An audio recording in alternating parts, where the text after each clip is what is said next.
Hello and welcome to Real World News. My name is Ella holding-mcgrath and our guest today is QUT Professor Axel Bruns. Dr. Bruns is an Australian media scholar and a researcher inside the Centre of Excellence for Automated Decision Making and Society. He was also recently awarded the Australian Laureate Fellowship, one of the nation's highest honours.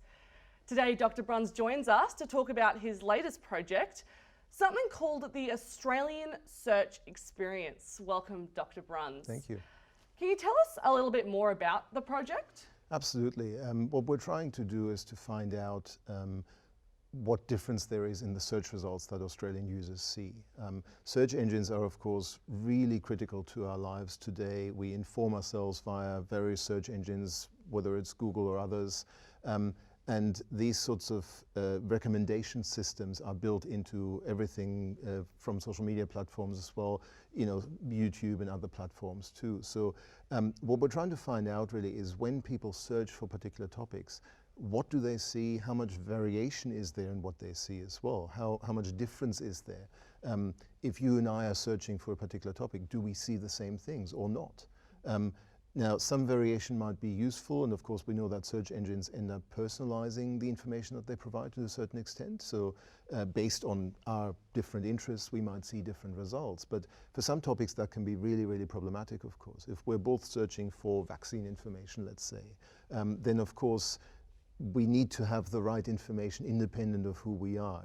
If you get information saying you should vaccinate, I get information saying I shouldn't, then there's a problem, and it might really undermine society overall ultimately. And the same goes for other important topics, of course, as well. So really what we're trying to find out with this project is what kind of information do people see when they search? How is that different across different parts of the population? How does it perhaps change over time as well as new information comes to hand? And the only way for us to be able to do that is to do it from the outside by essentially enlisting as many Australians to help us as possible. So this is what we call a data donation project. It's essentially enrolling Australian users as citizen scientists. So we're asking people to install a simple browser plugin that from time to time will run particular searches, particular search topics, and report back to us the results that it sees. We're not trying to get into anyone's personal browser histories. We're not trying to access any private information from their computers. We're simply saying, can we have a few moments of your computer's time basically to run a search in your browser and report back the results that you would see if you were running that search. And then we put all of that together, and across the hopefully thousands of users that we'll have installing this plugin, we'll be able to see what differences there might be across participants, whether that's by age, by gender, by location, by other factors, how different or how similar the results are that we're seeing from this effort. So there are two primary concerns about the project, and that's privacy and cost. Could you elaborate on those concerns a little? Absolutely. So what we ask people to do is to install a simple browser plugin on their web browsers in the same way that you would install an ad blocker or other types of plugins in your browser. What that plugin does is simply to run searches from time to time. It will pop up a new browser window. It will run a few searches that we've got queued up for generic search topics. So it will not at any point access people's personal browser histories. It will not access any kind of private data. All that we're asking is essentially for a little bit of time from users to be donated on their machines. Basically a window just pops up very much out of the way, not interrupting anyone, just doing a few searches and then reporting the results back. And it doesn't cost anything, of course. We're simply asking people to donate a little bit of their computer time to this research. Yeah, hopefully that can ease some of the concerns then. If I wanted to, how could I download the algorithm?